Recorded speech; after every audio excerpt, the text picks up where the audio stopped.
Bueno, muchas bendiciones a todos en esta preciosa noche del viernes. Qué rico cuando es viernes. Podemos descansar mañana y el domingo ir a la casa del Señor y el lunes lo tenemos libre. Así que estamos muy contentos de celebrar con ustedes esta preciosa clase. Celebramos la palabra del Señor y queremos que junto a nosotros, ¿verdad? Examines la palabra, la discutas con nosotros y podamos conversar sobre ella y ser edificados juntos. Vamos a orar rapidito para comenzar la clase y luego dejamos por aquí a Mrs. Marina González con la clase de hoy. Oramos al Señor. Señor y Padre Celestial, gracias por tu palabra. Ella es la que nos convoca, ella es nuestro centro. En ella te encontramos y a través de ella tú nos hablas y nos ministras, Padre. Nuestros corazones están abiertos y nuestras mentes dispuestas y estamos dispuestos para hacer lo que tenemos que hacer, lo que tu palabra dice que hay que hacer. En el nombre de Jesús te lo pedimos. Amén. Amén. Y en esta noche, como siempre, nos acompaña detrás de las cámaras la licenciada Giselle Ortiz. Eso es así. Un saludo de nuestra hermana Giselle Ortiz por ahí. Dios les bendiga por aquí, backstage. Y también desde la Florida, la doctora Lorena González, con un inglés excelente diciendo hello. Hello. Ahí nos saluda. Qué lindo. Sí, muchas bendiciones para Lore, te amamos, baby. Qué bueno que estás por ahí. Y bueno, Mrs. Mare, díganos, ¿qué tenemos para esta hora? Bueno, a ver si se acuerdan. Las últimas veces hemos estado, ¿verdad? Esta es nuestra quinta clase sobre la gracia. Y las últimas veces, ¿verdad? La primera vez tengo algo en el ojo. Tengo algo en el ojo. Eso fue una clase especial, tengo algo en el ojo. Qué lindo. La primera clase fue una introducción a la gracia, que fue Sublime Gracia. La segunda clase fue sobre la gracia preveniente. La tercera clase fue sobre la gracia salvadora. La última clase fue sobre la gracia santificadora, donde hablamos sobre Pérgamo y Filadelfia, las 7 iglesias del Apocalipsis. Y la Odisea. Y la Odisea. Pero no vamos a hablar de la Odisea porque la Odisea es horrible. Anyways. Y en esta clase vamos a hablar sobre una gracia que se parece mucho a la santificadora, pero es como toca más un aspecto diario. Diario, ¿verdad? Los otros aspectos de la gracia, no son, yo creo que no son tan diarios como este. Podríamos decir que es un aspecto más práctico. Exacto, es como de la vida diaria, claro. Exacto. ¿Sí? Pues sí, es como bien día a día, lo que nos sucede día a día como cristianos. Y esta se llama la gracia sustentadora. Esa es. Vamos a ver. ¿Y qué es el sustento? ¿Qué sustentará a algo o a alguien? Dios, tú eres mi sustento. ¿Qué sustentar? Vamos a ver. Por ahí nos saluda nuestro joven Ruby Murphy. Y también nos saluda la hermana Leslie Innes. Y Cuca también está por ahí, la jovencita Cuca y el jovencito Bellín. Nos ven en esta noche de la JNI. Muy bien. Pues digan los que están por ahí, ¿qué es el sustento? ¿Qué significa? ¿Qué rol tiene el sustento en la Biblia? ¿Cómo aparece el sustento en la Biblia? Wow. Yo creo que la raíz de todo sustento, pues, es Cristo, dice en Colosenses, ¿verdad? Que Él sustenta todas las cosas con el poder de su palabra, con su palabra. Y todas las cosas en Él subsisten, dice la palabra. O sea, si Cristo no estuviera, nada existiría. Y nada podría permanecer. Dice Cuca por aquí que es alimentar. Alimentar, sí. Sí, cierto es. Y yo no sé si ustedes se acuerdan, Vamos a ir a diciembre del año pasado. Diciembre del año pasado. ¿Qué pasó en diciembre del año pasado? En diciembre del año pasado, parece que fue ayer, pero en diciembre del año pasado dimos nuestra clase de influencers de Jesús. Ajá. La serie de influencers la concluimos con la clase de Jesús. Ujú. Y yo no sé si ustedes se acuerdan que el nombre de la primera clase era Lehem. Ujú. Y Lehem es pan de vida, significa pan de vida. Amén. Y por eso ese fue el nombre que le pusimos a Jesús en esa clase. Pan de vida, Lehem. Y si Lehem significa pan de vida, ¿verdad? El pan, ¿qué representa el pan en la Biblia? Sí, el alimento. El sustento del que y- estábamos hablando. Exacto. El pan en la Biblia representa todo el alimento, o sea, no Exacto. solamente literalmente pan, ¿verdad? Es como cuando uno dice, pues necesito traer el pan al hogar, o sea, trabajar para traer pan al hogar, pues no es para traer una libra de pan todos los días, sino incluye pues poder pagar el agua, el dinero para pagar la luz, todas esas cosas, pues eso incluye, ¿verdad? Ese pan. Entonces, es algo completo y Jesús es ese sustento completo. El Padre nuestro habla de eso. Ajá. Pan nuestro de cada día, dánoslo hoy. Ujú. Así que el pan, pues, ese sustento del Sí. día a día que necesitamos para vivir. Y siempre que se habla del pan en la Biblia, yo no puedo evitar pensar en la tentación de Jesús en el desierto. Ujú. Cuando Satanás tienta a Jesús en el desierto Ujú. y le dice, haz que estas piedras se conviertan en ¿qué? En pan.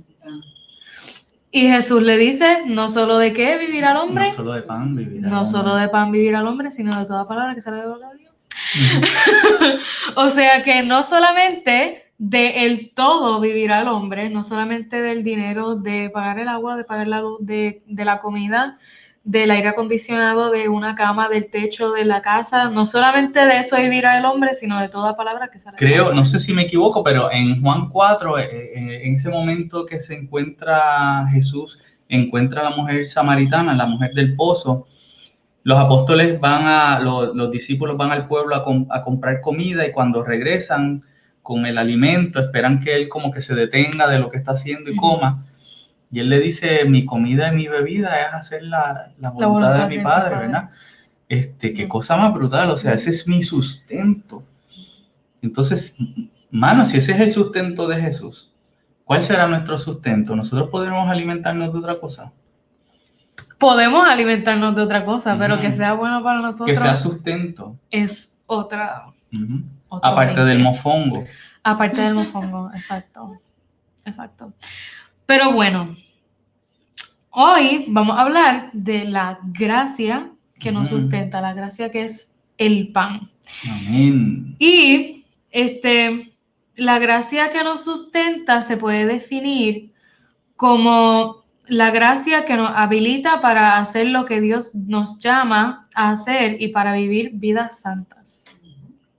La gracia que nos habilita, que nos habilita. Nos capacita. La capacita fue la palabra de la última clase, por eso digo que se parecen mucho. Sí, muy bien, excelente. Y no estamos hablando de diferentes gracias, estamos hablando de la misma gracia, ¿verdad? Eso es una aclaración de que en todas las clases hemos estado hablando de la misma gracia, pero en diferentes aspectos. No es que la gracia salvadora es una cosa y la gracia santificadora es otra cosa. No, claro, es la misma gracia. Sino que pues, es Jesucristo, todo es Jesucristo. Todo que se manifiesta en distintas necesidades que tenemos. Lo que pasa es que la tradición wesleyana, ¿verdad? Juan Wesley era una persona muy meticulosa, y le gustaba ver el detalle. Tal vez algunas doctrinas ven el macro, todo en grande, pero Juan Wesley como que se metía como un investigador, como un biólogo, viendo la célula y viendo ahí el núcleo y la cosa y viendo todo lo pequeñito. Y él veía el detalle, cómo esa gracia se manifiesta en diferentes momentos de nuestra vida. Y la gracia santificadora tiene que ver más con el ser, con qué somos nosotros, con los inner workings que hace Dios dentro de nosotros por el poder de su Espíritu Santo. Pero ahora entonces esta gracia de la que tú nos estás hablando es el hacer. Exacto. De adentro hacia afuera. Que no es que no tenga que ver con el inner working, Ujú. no es porque lo que nosotros hacemos tiene que tener, Ujú. ¿verdad? Pero eso Sí, está que bueno. todo lo que hemos estado describiendo en todos estos estudios es un proceso. Ujú. Todo es un proceso. Y entonces, pues, la gracia sustentadora sería lo que va después de la gracia santificadora. De Ujú. una vez que nosotros somos santificados, no podemos dejar a Jesucristo y ya, porque estamos santificados. No es como, oh, llegué, culminé, Ya soy santificado. No Ah, nos ok. graduamos de estar santificados y ya, Ya no hago más nada. sino que la gracia sustentadora es lo Ujú. que va después, lo que nos acompaña después. Por Ok. eso ya estamos acabando la serie, porque vamos Ok. en un proceso. Pero nada, Muy bien. vamos a ver qué nos dice la Biblia sobre la gracia sustentadora. Y para ir a la Biblia, vamos a ir a Hechos 2 del 42 al 47 en la traducción lenguaje actual. Muy bien. Hechos 2. Hechos 2 del 42 al 47. Saludamos a nuestro hermano Wilfredo Jack, nazareno, que nos Amén. saluda desde allá. Creo que está en Costa Rica, Wilfredo. Si nos puede confirmar de dónde es nuestro hermano Wilfredo. Wow. Yo sé que no es de acá, de Puerto Rico. Yo sé que nos visita. Saludos desde los boricuas acá de Puerto Sí, Rico. te saludamos, Amén. Wilfredo. Claro, me Bendiciones. encanta. Estamos en traducción TLA, ¿verdad? Ajá. Pero antes de empezar a leer, vamos a dar un pequeño trasfondo de Hechos. Y Hechos, pues, entiendo yo que es el único libro narrativo del Nuevo Testamento, además de los 4 evangelios. El resto son cartas y pues Apocalipsis, que es una profecía ahí loca que tiene 30.000 géneros literarios adentro. Anyways, eso es otro tema. Hechos, pues, es una historia escrita por Lucas y es como la continuación del Evangelio de Lucas. Y de hecho, si a mí me hubiesen puesto a escoger el orden canónico de los libros, yo hubiese puesto a Hechos después de a Lucas en vez de a Juan. Juan. Yo hubiese puesto a Lucas como el último evangelio, para después poner a Hechos, porque los dos los escribió Lucas y los dos son como que para Teófilo y tienen como que cierta relación, están bien pegados. Amarradito. Ujú. Exactamente. ¿Y la gente cómo le dice a Hechos? La gente le dice a Hechos los hechos de los que, de los De los apóstoles. De los apóstoles. Pero mis amigos en Bible Project, Ujú. los dibujitos y los videitos de los dibujitos de los libros de la Biblia, mis amigos en Bible Project dicen que Hechos no se debería llamar los hechos de los apóstoles. Hechos del Espíritu Santo. Debería ser los hechos de Jesucristo y el Espíritu Santo. Ujú. Porque el único personaje Ujú. que conecta todas las historias de Hechos Ujú. es el Espíritu Santo. Ujú. O sea, hay algunos capítulos donde está Pablo, pero hay otros donde no está Pablo. Los primeros 8 capítulos no Ujú. aparece Pablo. Exacto. Hay otros capítulos donde está Pedro y hay otros donde no, y de momento aparece Ujú. Felipe, y hay diferentes Ujú. eventos en diferentes partes del mundo, Ujú. pero El Espíritu Santo Antioquía, Jerusalén, qué sé yo, pero el Espíritu Santo está en todos los eventos. Y el corazón del libro es del Espíritu Santo, o sea, no son ellos los que hacen, sino Ujú. ellos están respondiendo. Es el Espíritu Santo en El que dirige. Yo diría que, o sea, el Espíritu Santo obviamente está en toda la Biblia, pero en Hechos es como la introducción, Claro. como que yo digo que el Antiguo Testamento es bien del Padre, bien de Ujú, Dios ujú. como cabeza del pueblo de Israel. Entonces los 4 evangelios introducen a Jesucristo, el Mesías, el Hijo de Dios, hombre, pero es Dios también. Y entonces de Hechos para adelante aparece el Espíritu Santo y Ujú. en las cartas se ve el Espíritu Santo Sí, y Pablo habla sobre el Espíritu sí, Santo. es que es la manifestación del Espíritu Santo. ¿Verdad? La Biblia está dividida así bien. Ujú. A mí me gusta. Pero sí, es el Espíritu Santo. Y entonces yo diría que Lucas y Hechos son un perfecto ejemplo de gracia, Ujú. porque muestran la historia de gracia de los apóstoles. De principio a fin, cómo ellos empezaron a crecer en la gracia, cómo sabían que sabían que iba a venir un Mesías. Eso es lo primero. Ellos sabían que iba a venir un Mesías, algunos seguían a Juan el Bautista y se conocían entre ellos y estaban esperando un Ujú. Mesías. Llega Jesucristo encuentran al Mesías, Ujú. lo empiezan a seguir, pero su fe todavía está tambaleando. Están como los de Tomás, que todavía no creen que Jesús Ujú. resucitó, como que están ahí entre medio. Entonces Pedro niega a Jesucristo y hay como una nébula, la confusión que dice Juan Wesley. Ujú.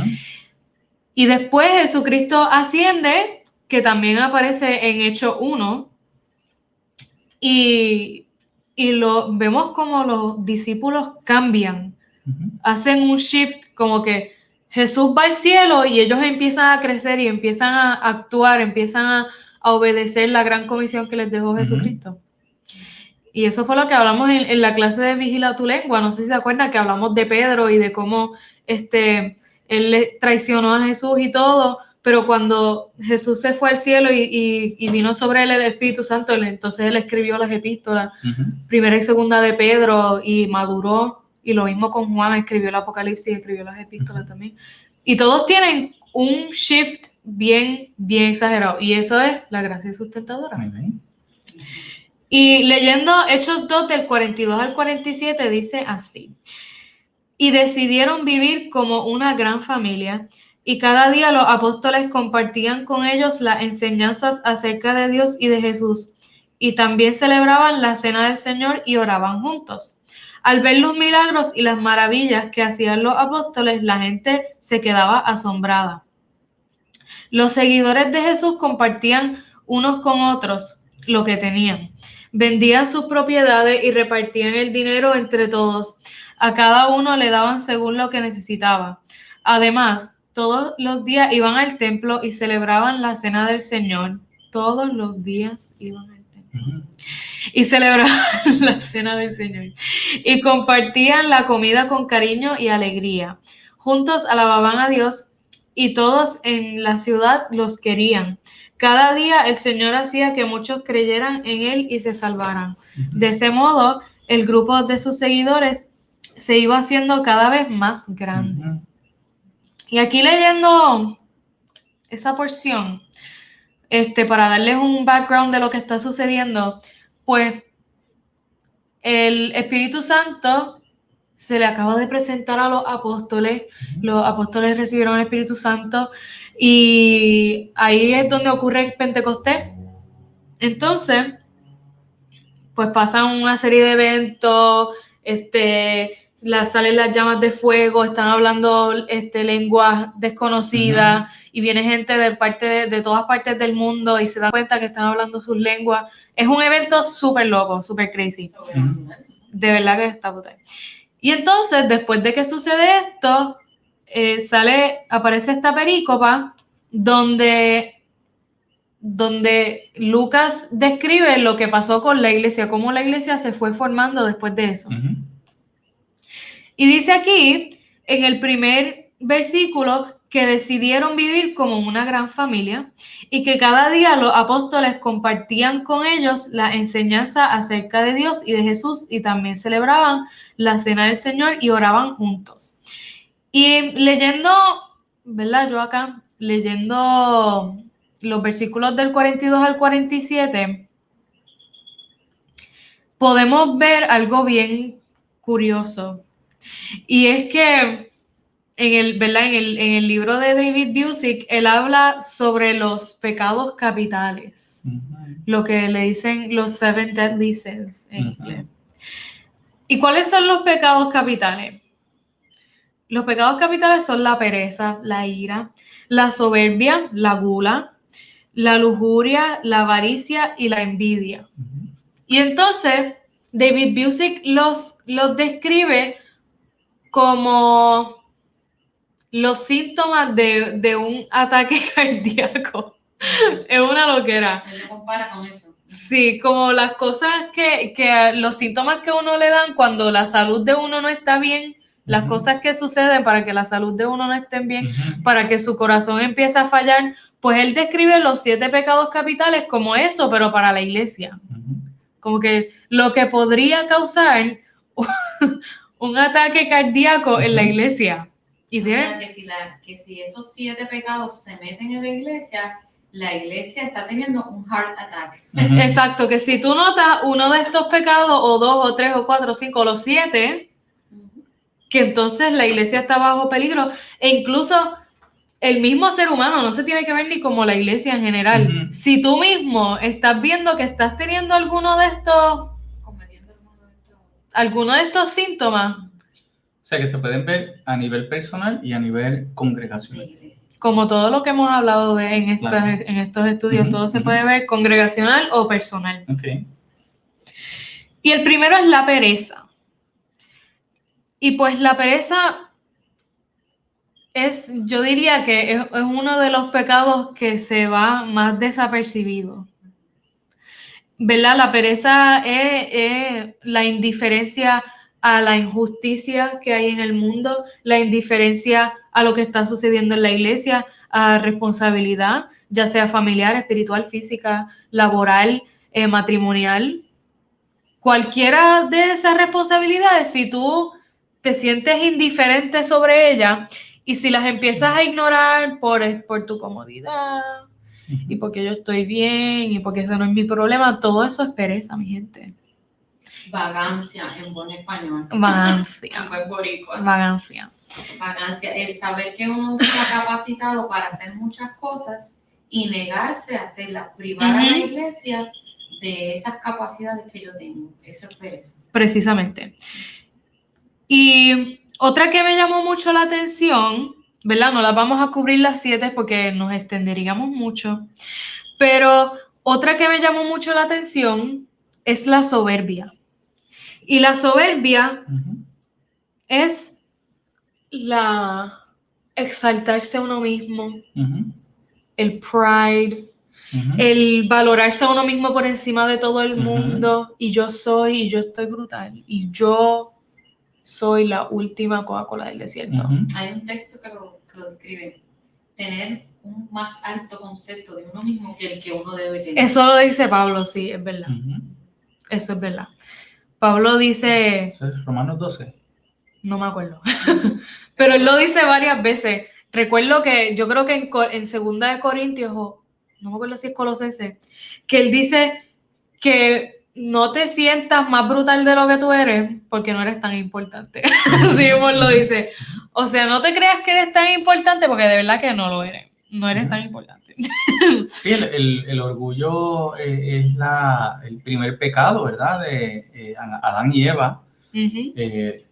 ¿Verdad? Dice David Busick, lo define como ponerse en el lugar de Dios como centro y objetivo Ujú. principal de la vida.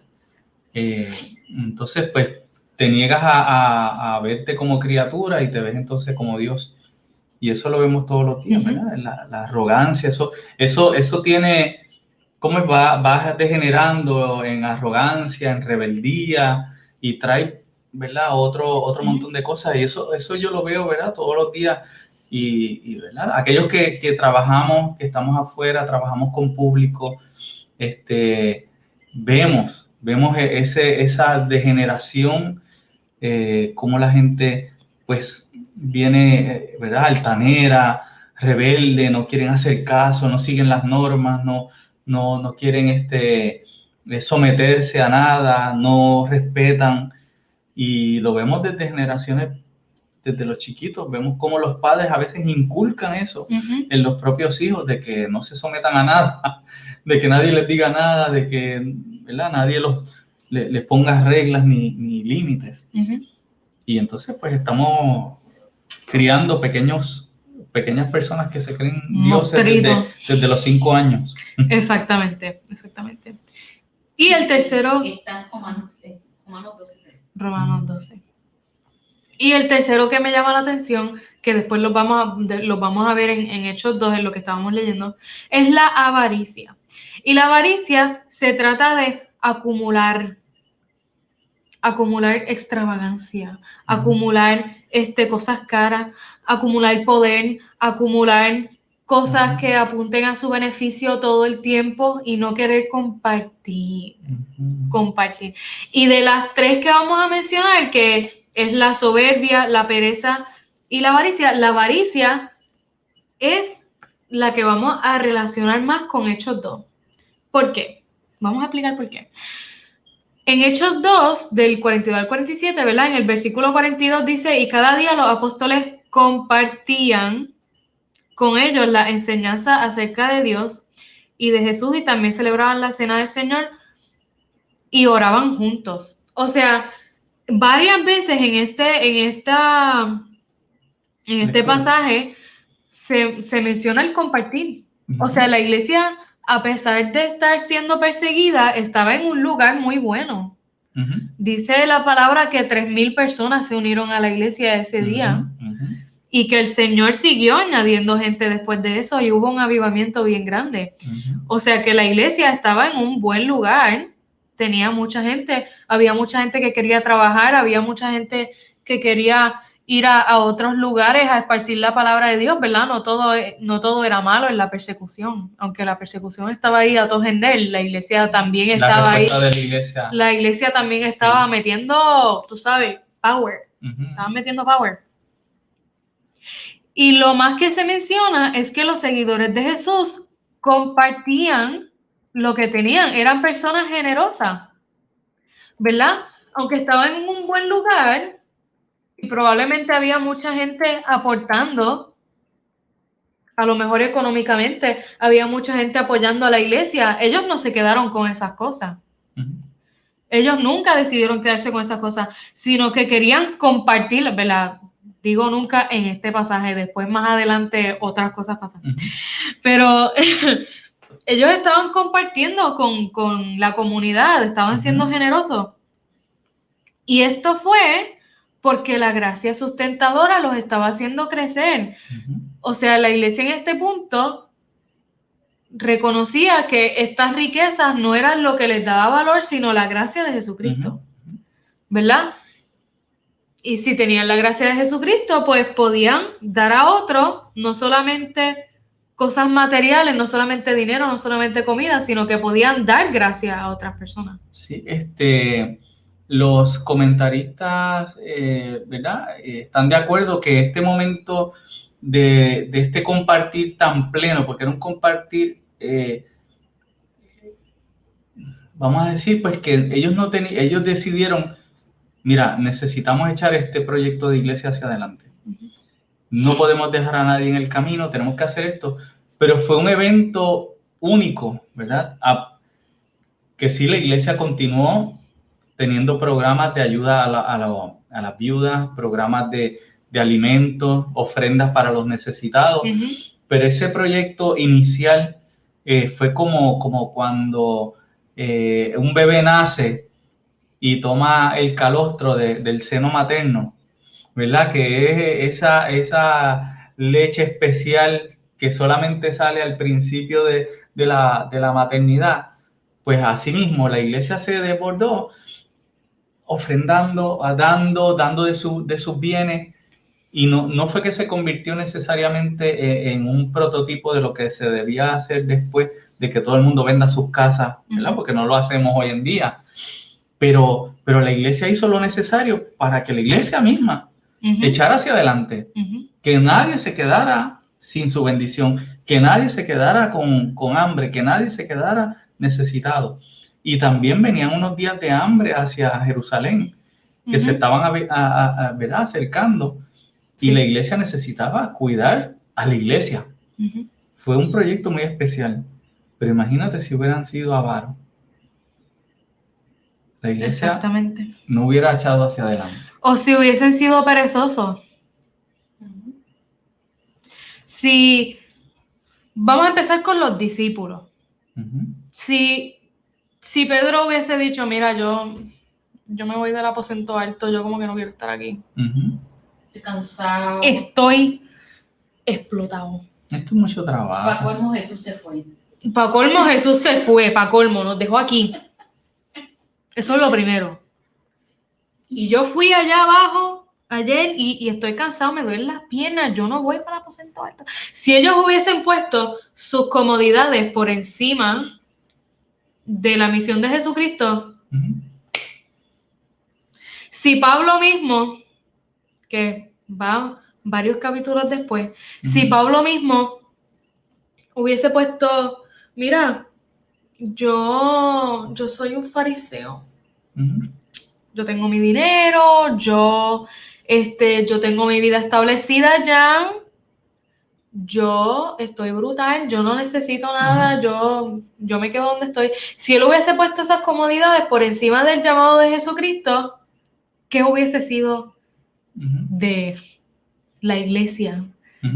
Bueno, obviamente Dios hubiese escogido a otra persona para hacerlo, pero hubiese sido muy diferente. En la película de Capitán América, yo creo que es en la tercera, que él está tratando como de pedirle perdón a Pepper, es Tony Stark, ¿verdad? Pero no le pide perdón. Él empieza a decir, ay, perdóname, de Iron Man, perdóname, de Iron Man. Que él empieza, ay, y él empieza a decir yo, ay, pero él no le pide perdón, él dice, ay.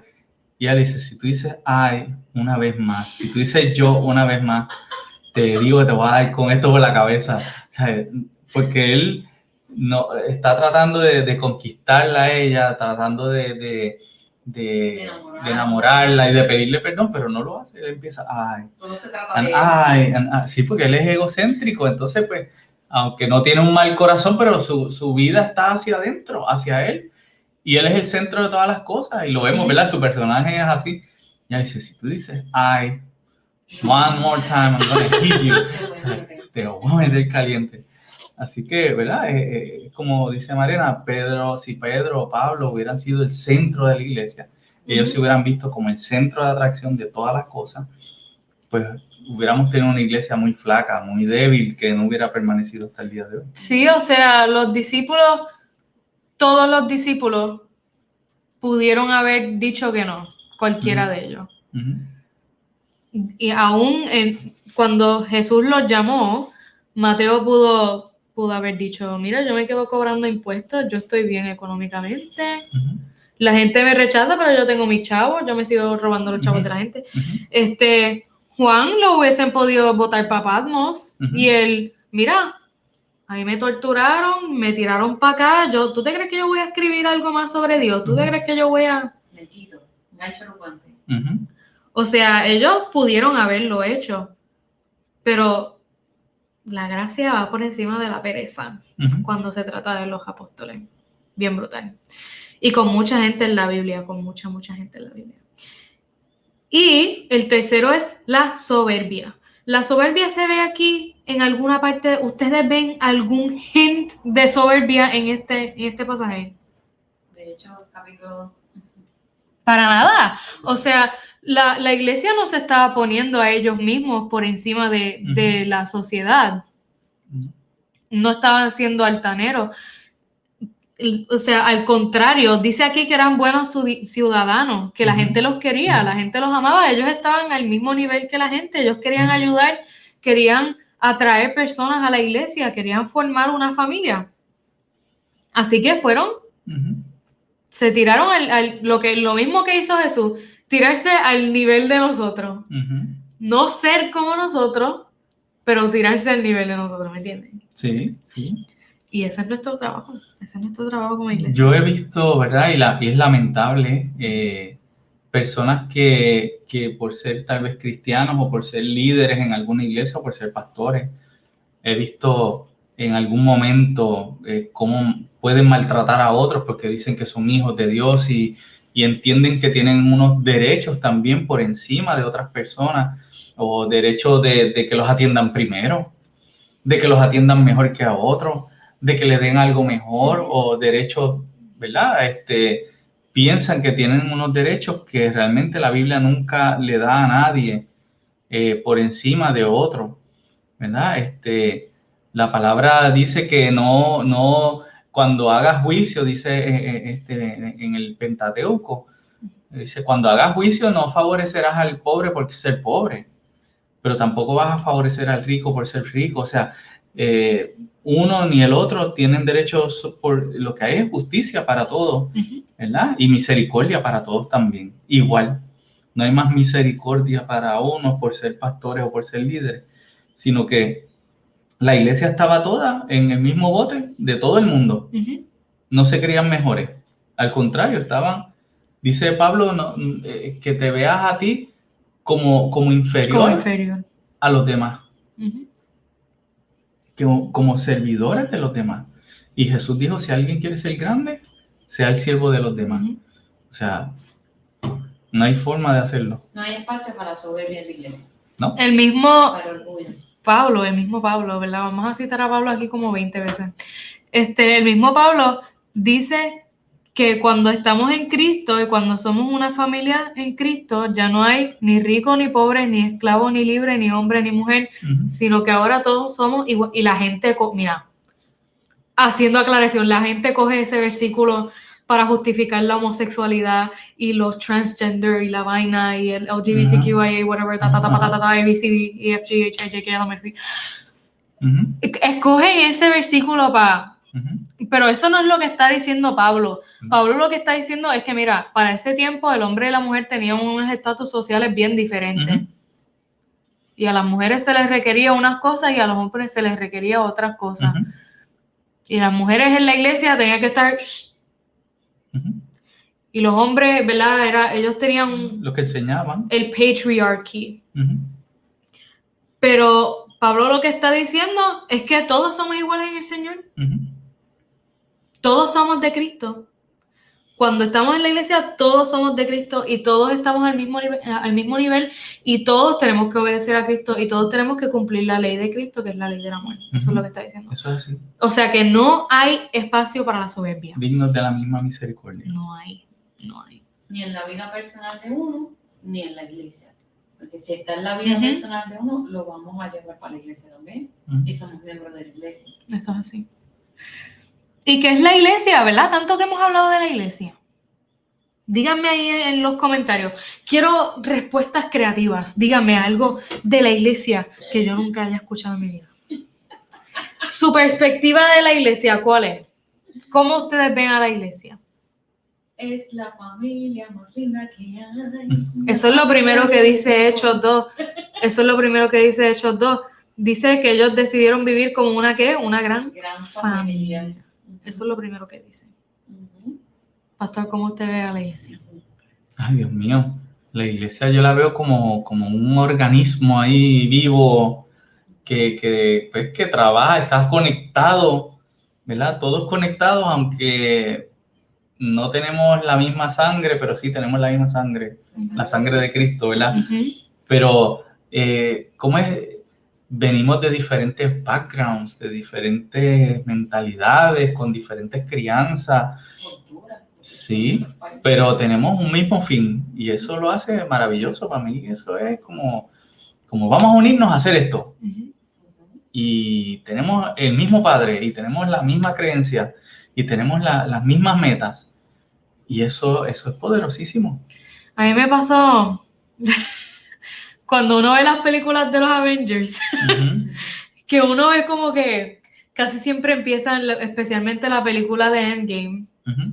y Infinity War. En estas dos películas aparecen cada uno de los superhéroes como que en sus backgrounds primero. Ujú. Empieza Black Panther por allá en Wakanda y salen los Guardians of the Galaxy allá en otro mundo y Tony Stark acá en su edificio y qué sé yo.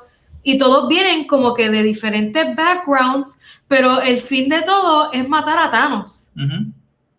¿Verdad? Todos tienen diferentes funciones, todos vienen de diferentes lugares, todos tienen su película diferente con diferentes villanos, pero en esas dos películas ellos se unen todos Ujú.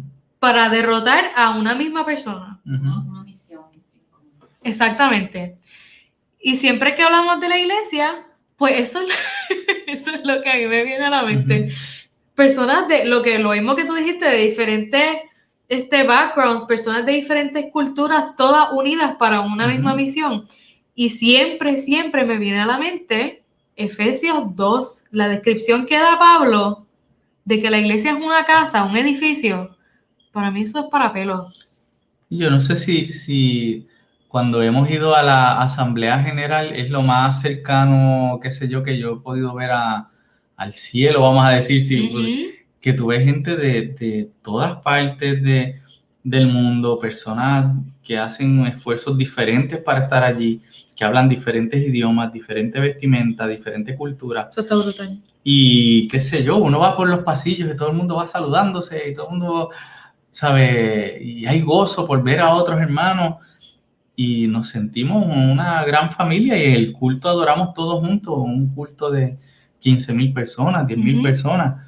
Es algo maravilloso. Y aunque cantemos en diferentes idiomas, todo tiene un mismo mensaje. Sí, es la misma iglesia. Y tal vez no estamos de acuerdo en todas las cosas, o sea, no es que la iglesia no tiene discrepancias, pero en lo que es central y lo que es fundamental estamos de acuerdo. A veces, ¿cómo llegamos ahí? Pues, ¿cómo llegamos a la misión de la iglesia? A veces diferimos en eso, cómo nuestra expresión de adoración a veces difiere, nuestros estilos musicales y otras cosas, en la forma en que hacemos el culto, los énfasis de las iglesias, pero a la hora de la verdad estamos adorando a Cristo y estamos sometidos haciendo la labor en la comunidad donde estamos.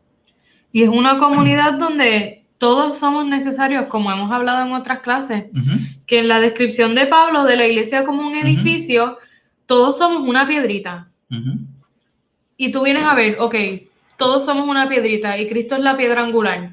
Pero si tú vas a una casa y hay un boquete, o sea, la casa no se va a caer por un boquete que haya en la pared, a lo mejor ese boquete no hace nada, a lo mejor la piedra que estaba ahí no era necesaria para nada, pero no está completa la casa. Por ahí entran los ratones. Por ahí entran los ratones. Los si gatos. Tienes aire acondicionado, por ahí mismo se te va a ir. Entran alimañas, entra calor, entra polvo, entra tierra. Se debilita la pared. Si te cortan la grama, te va a entrar la grama por ahí. Bien annoying. Se da alergia. Todas esas cosas suceden si una casa tiene un boquete, si tiene un boquete en el techo. No es que la casa se te va a caer encima, necesariamente. Pues no.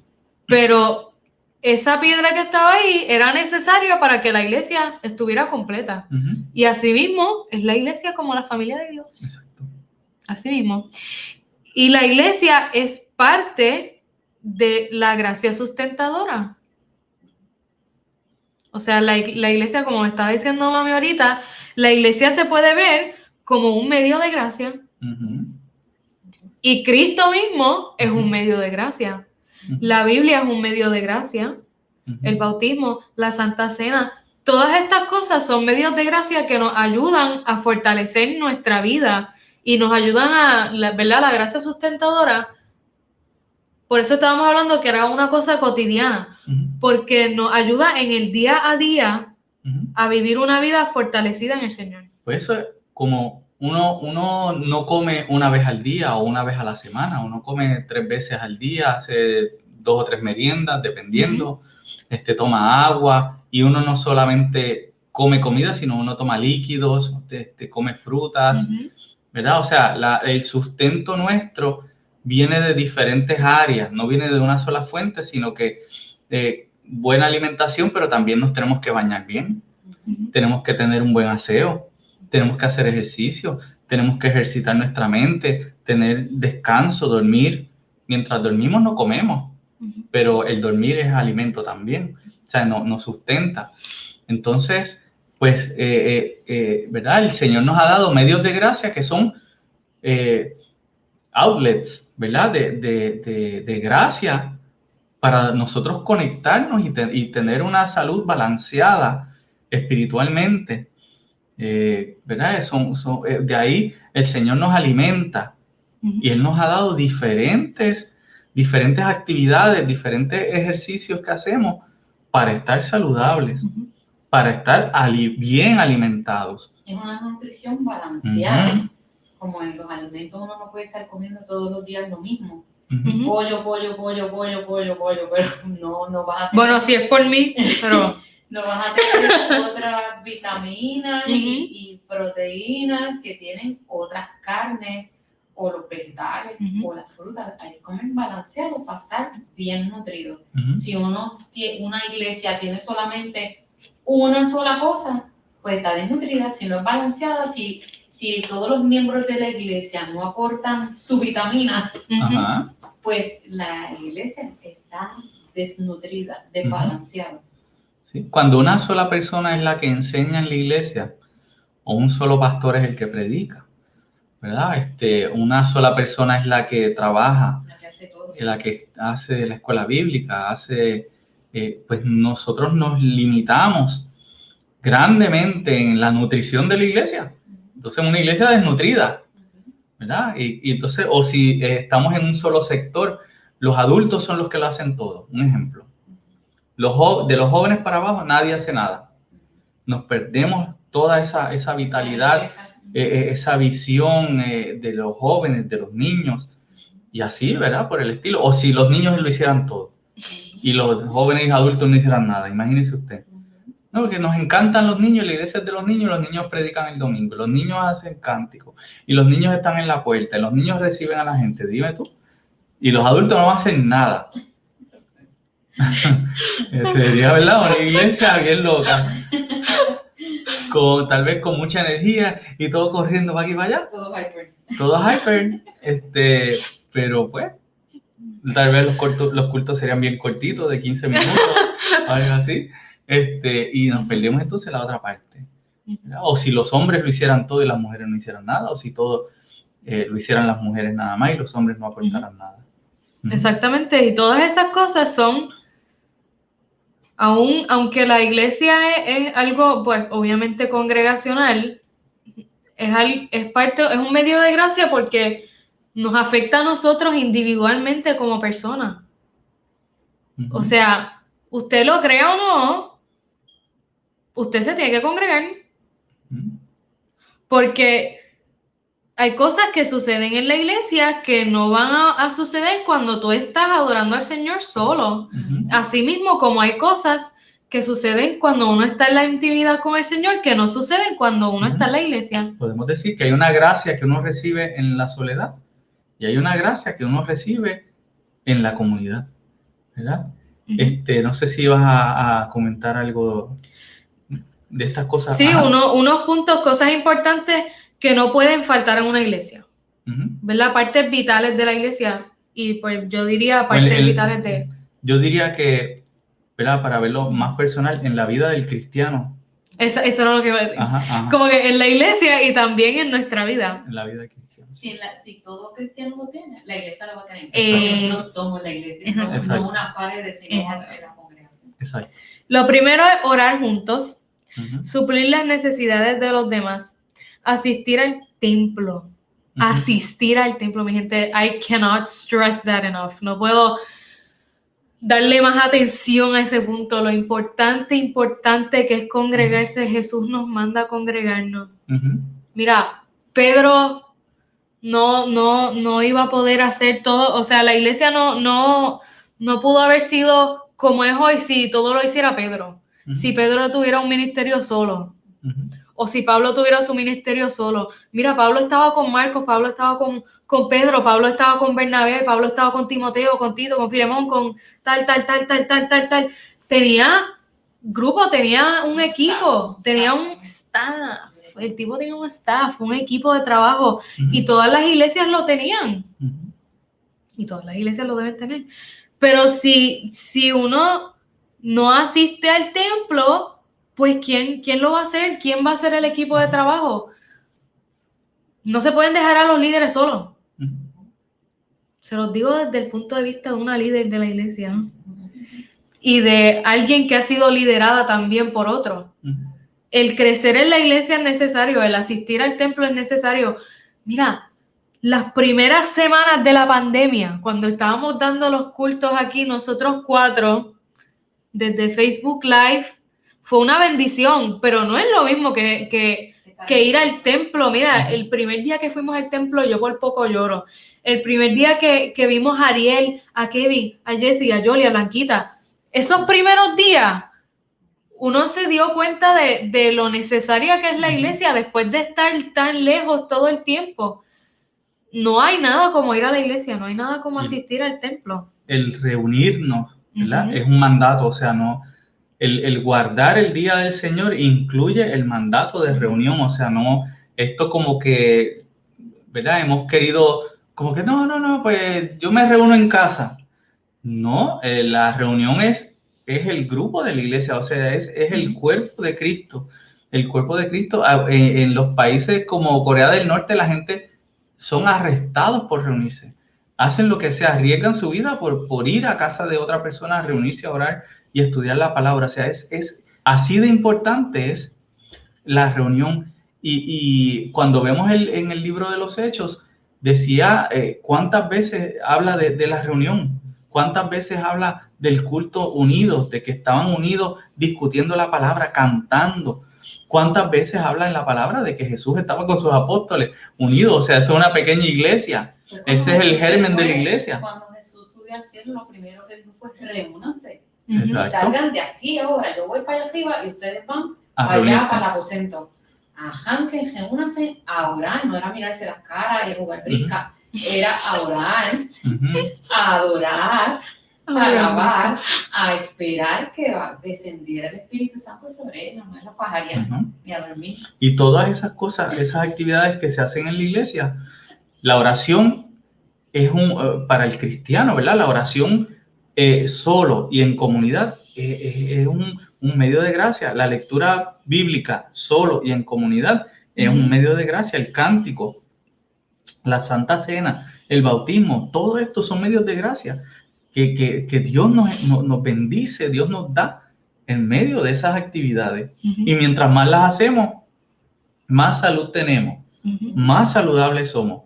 Pero si las negamos, si las echamos hacia un lado, seremos unos cristianos muy flojos, unos cristianos faltos y que no estamos viviendo la vida que Dios quiere que vivamos al máximo. Y además de eso, pasar tiempo juntos, hacer nuestras fiestitas de iglesia, nuestros pasadías, nuestras días, porque ahí en Hechos decía que ellos compartían la Santa Cena, pero compartían la comida. Comidita también, que hacían fiestita. Hacían sus fiestitas y pasaban tiempo juntos para conocerse, para complementarse, para todo eso. Todo eso es una iglesia viva, saludable y vibrante. La iglesia que practica todas estas cosas. Y así mismo, como una iglesia que no practica esas cosas, es una iglesia falta. Un cristiano que no va a la iglesia es un cristiano falto de algo. Falto de sustento. Carente. Exacto. O sea, el punto final, la conclusión de todo esto es que la iglesia es necesaria para el sustento del cristiano.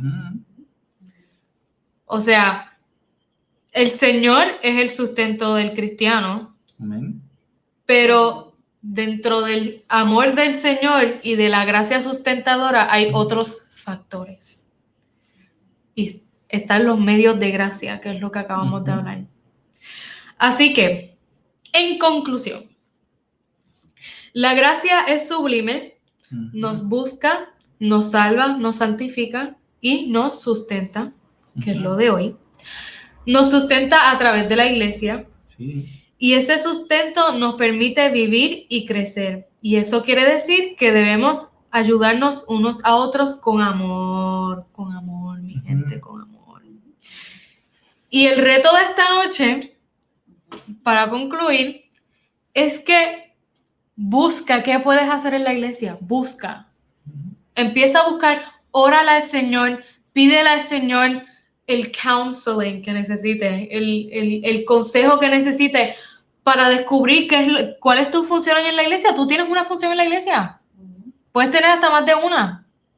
Hay gente que hace 20,000 cosas en la iglesia.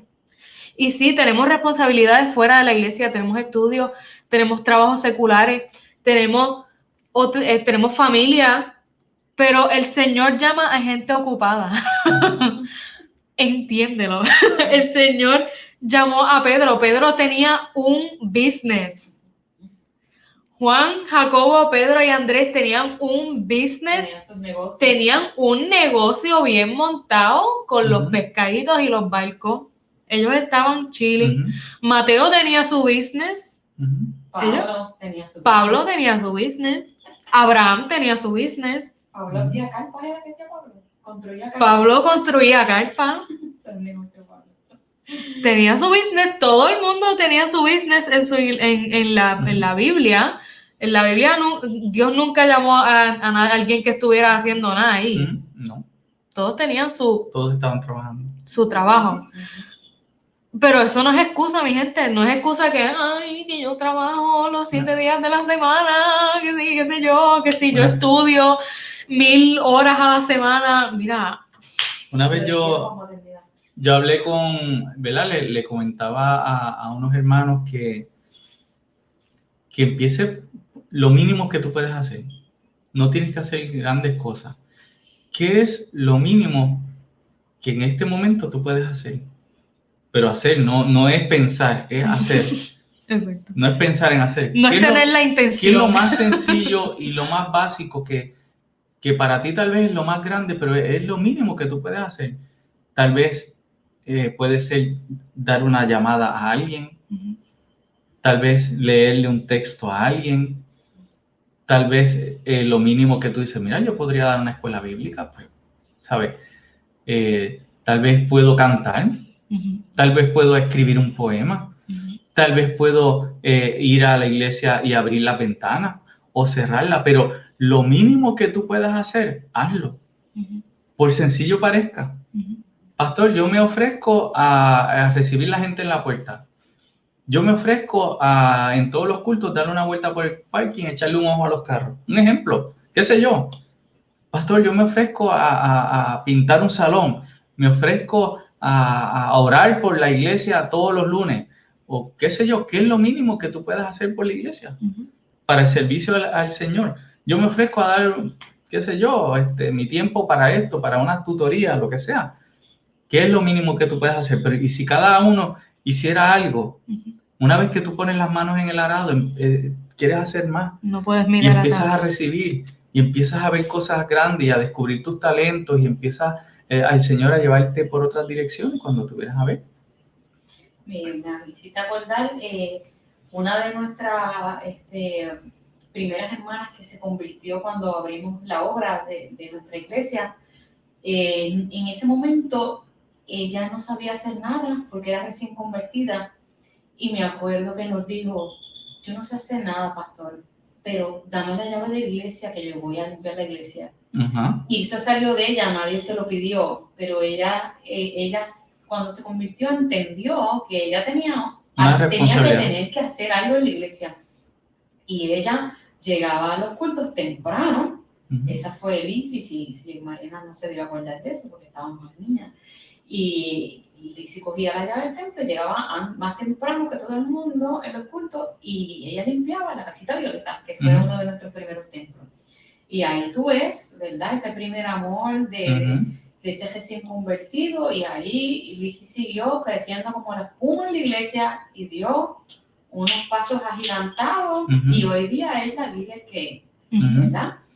Pero pues ella puso manos a la obra. Y otra cosa que quería comentar es que a lo mejor de momento uno no identifica cuál es la pasión de uno en la obra del Señor, pero uno puede empezar a experimentar en distintas áreas. Pues mira, déjame probar dando una clase de niños, déjame probar cantando, déjame probar como ecónomo.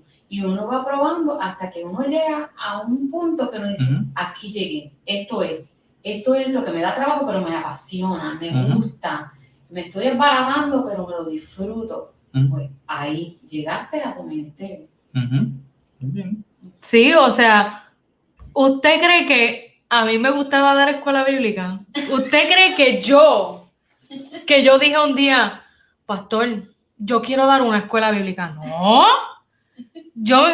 Mira, si a mí me pusieron a dar una escuela bíblica de niños una vez y yo, esto es difícil, no vuelvo. Pero mami me dijo, no ama a los niños, los adora a los nenes. No, exacto, pero todos tenemos un ministerio diferente. Es que no se sentía. Lorena se fue para Estados Unidos y mami tuvo que dar la escuela bíblica de niños porque Lorena estaba estudiando y no había quien diera la de jóvenes de primera instancia. Ahí un día, mira, ¿tú puedes dar la escuela bíblica de jóvenes? Y yo, o tú me das la de niños, y Mariana me dijo, yo te doy la de jóvenes. Yo te doy la de Y di la de jóvenes, pues porque no había más nadie, pero no era que yo quería, no era una cosa que yo anhelaba dar, que ese era mi sueño. Pero mira, le cogí el amor, le cogí el swing. De una vez que empecé y crecí mucho y empecé a leer la palabra y empecé a establecer una relación más profunda con el Señor. Y recibí mi llamado a través de las escuelas bíblicas de jóvenes. Y aquí estoy hasta ahora, que ya voy casi para un año dando escuela bíblica de jóvenes. Y no Amén. fue algo que yo planifiqué, algo que yo necesitaba, algo que yo quería. Pero te hiciste disponible y mostraste disposición. Sí, Eso es lo importante. intenté y me terminó gustando. Pues así mismo, el reto de hoy es buscar ese algo, Ujú. esa labor en la iglesia que usted piense que a lo mejor a usted le puede gustar intentar algo. Ujú. No tiene que ser una cosa súper grande. Pero... Y que tengamos en cuenta que Dios, ¿verdad? El Señor es el que trae hacia la iglesia a los que van a ser salvos. Ujú. Y uno no es el que permite eso, solo hace No una eres el obra responsable del de eso. Espíritu Santo. Claro. Él es el que trae a la gente, pero cuando la gente llega, ¿quiénes son los que la reciben? Ujú. ¿Quiénes son los que le dan seguimiento a esa persona que llegó? ¿Quiénes son los que los atienden? Pues ahí estamos nosotros. La gracia sustentadora. Nosotros, los miembros de la iglesia, somos los que vamos a nutrir a ese nuevo Esa convertido vida, claro del que sí. Señor. Así como La alguien gracia nos lo nutrió a buscó, nosotros sí. una vez. La gracia lo enamoró, lo buscó, te lo llevó para la iglesia, te toca a ti sustentarlo junto, ¿verdad? Con el Espíritu Santo. Ujú. Exactamente. La pereza la dejamos en la gaveta. Ujú. Ese es el resumen de hoy. Amén. Y con esto acabamos la clase. Bueno, oramos al Señor y damos gracias al Señor por su palabra. Damos gracias por la experiencia de los primeros cristianos de la iglesia que nos dejan ¿verdad? Este récord histórico que hace Lucas nos deja una base que no es diferente a lo que al Antiguo Testamento, no es diferente a lo que Jesús enseñó. O sea, estos primeros cristianos no estaban haciendo nada diferente a lo que se suponía que la iglesia hubiera estado haciendo, a lo que Israel se suponía que hubiera estado haciendo. Ahora ellos están viviendo las leyes del Pentateuco, las leyes de Deuteronomio, las leyes de misericordia, las leyes de gracia, pero las están viviendo de una vida, de una forma en la ley del amor.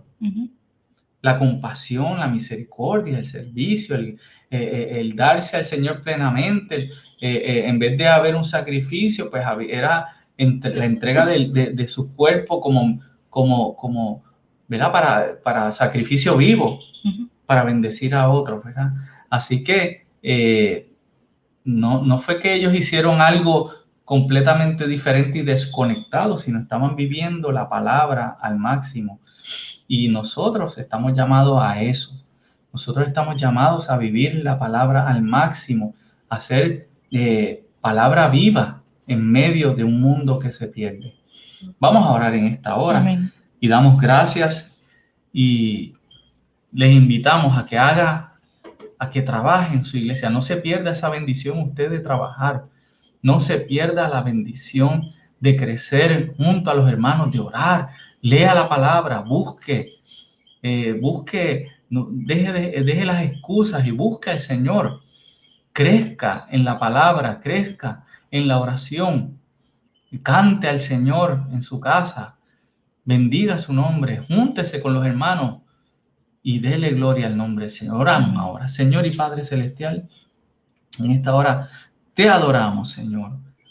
Recibimos el reto de tu palabra, Señor, y queremos tener como objetivo en esta hora ser más como esos primeros cristianos, Señor.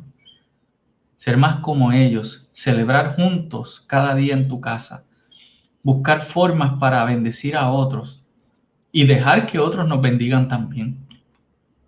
Ser recipientes de tu gracia, ser recipientes de tu amor, pero también ser conductos de tu amor. Ser outlets de bendición para otros, Padre. Y nosotros conectarnos a tu palabra. Recibir gracia a través del cántico, a través de la adoración congregacional, a través del escuchar la predicación de las escuelas bíblicas, de dar la escuela bíblica. Te lo pedimos en el nombre de Jesús, que podamos encontrar nuestro lugar en tu casa, en tu congregación, en tu cuerpo, en el nombre de Jesús. Amén. Dios les bendiga. Gracias a Marena. Amén. Gracias a la licenciada Ortiz, tras bastidores. Mucha bendición a todos ustedes.